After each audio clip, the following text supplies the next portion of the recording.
Le problème principal des gens dans un monde qui tourne de plus en plus vite, qui change de plus en plus vite, c'est d'essayer de comprendre. Comment est-ce que j'apprends, moi, aujourd'hui, à faire mon éducation de façon solide? Et ça, c'est un véritable enjeu. Enfin, vous savez aussi bien que moi l'enjeu des fake news. C'est aussi vraiment une difficulté pour nos démocraties, le fait qu'on met à peu près tout à la même hauteur, à peu près tout au même niveau.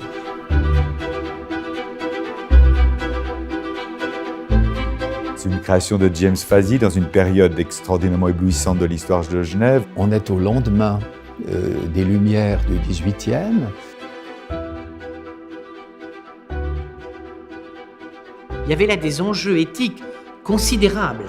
Et James Fazy voit sans doute la nécessité d'apporter la culture et la science plus près du peuple. C'est une corporation de droit public, dans le cadre d'une loi cantonale, et la loi prévoit que les activités, donc toutes les offres de conférences, spectacles, débats, séminaires, sont publiques et gratuites.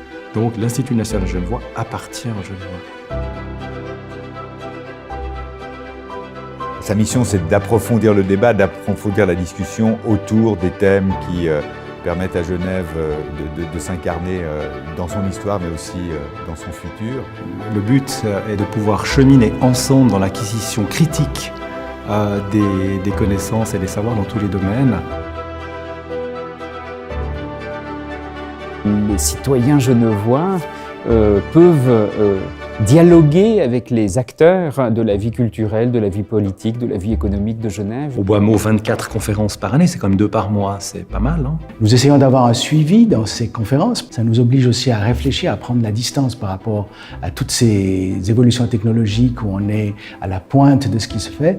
On doit prendre du recul, on doit essayer d'expliquer et c'est extrêmement gratifiant.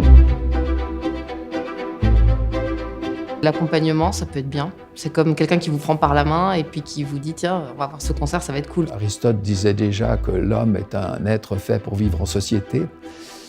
Ça ne va pas disparaître et c'est un des atouts de l'Institut.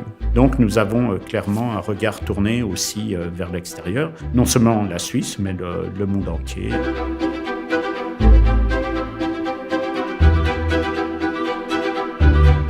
La seule réelle matière première que l'on puisse se constituer, c'est le développement des savoirs.